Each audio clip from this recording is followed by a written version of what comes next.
Hello friend, আজকের আমি তোমাদের আরেক নতুন বিষয় নিয়ে আলোচনা করব। আজকের আমি তোমাদের কৌটিল্য ও তার অর্থশাস্ত্র গ্রন্থ নিয়ে আলোচনা করব। আশা করি তোমাদের ভালো লাগবে। বলা যায় যে ডক্টর শ্যাম শাস্ত্রী 1905 খ্রিস্টাব্দে সংস্কৃত ভাষায় লেখা অর্থশাস্ত্র গ্রন্থটি আবিষ্কার করেন।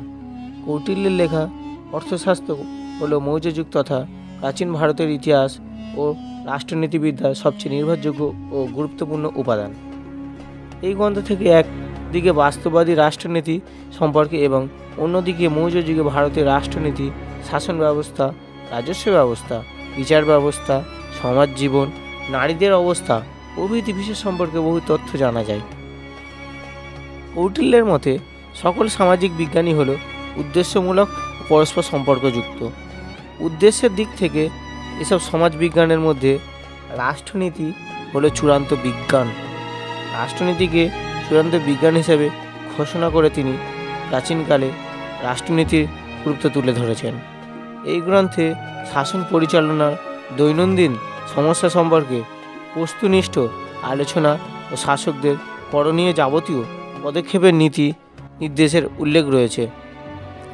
তিনি ছিলেন একজন বাস্তববাদী রাষ্ট্রনীতিবিদ।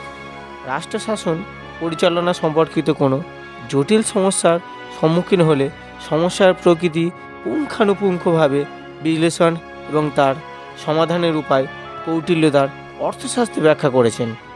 দেশের অভ্যন্তরে সমস্যার সমাধানে বা পররাষ্ট্রনীতি পরিচালনার ক্ষেত্রে কৌটিল্য যে কোনো ধরনের কূটকৌশলের প্রয়োগের নীতিকে সমর্থন করেছেন। তিনি পররাষ্ট্র নীতির ক্ষেত্রে মণ্ডল তত্ত্বে শত্রুকে মিত্র বলে ঘোষণা করেছেন।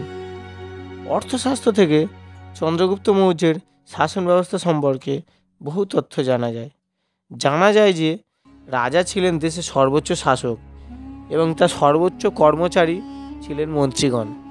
যোগ্য নির্ণায়ক পরীক্ষার মাধ্যমে মৌর্য প্রশাসনে অমাত্য, সমাহন্তি প্রভৃতি কর্মচারী নিয়োগ করা হতো। অর্থশাস্ত্রে বলা হয়েছে যে মৌর্য যুগে জমি থেকে 3 প্রকার আয় হতো, যথা সীতা, ভাগ ও বলি। রাজার খাস জমি সীতা থেকে রাজার ভালো আয় হতো। প্রজার ব্যক্তিগত জমি থেকে উৎপন্ন ফসলের 1/6 অংশ ভাগ হিসাবে আয় করা হতো। অর্থশাস্ত্রে জানা যায় মৌর্য যুগে দক্ষ ও নিরপেক্ষ বিচার ব্যবস্থার অস্তিত্ব ছিল। রাজা ছিলেন দেশের সর্বোচ্চ বিচারক। কৌটিল্যের কৃতিত্বের প্রশংসা করে অধ্যাপক আলতেকর বলেছেন যে কৌটিল্য শুধু একজন বিখ্যাত রাষ্ট্রনীতি ছিলেন না, তিনি রাষ্ট্রনীতির ক্ষেত্রে এক নতুন ধারার প্রবর্তন করেছিলেন। তো এইভাবে আমরা কৌটিল্য ও তার অর্থশাস্ত্র বা গ্রন্থ সম্পর্কে যথেষ্ট জানতে পারি। আশা করি তোমাদের ভালো লেগেছে। যদি ভালো লাগে চ্যানেলটি লাইক করো ও সাবস্ক্রাইব করতে ভুলো না।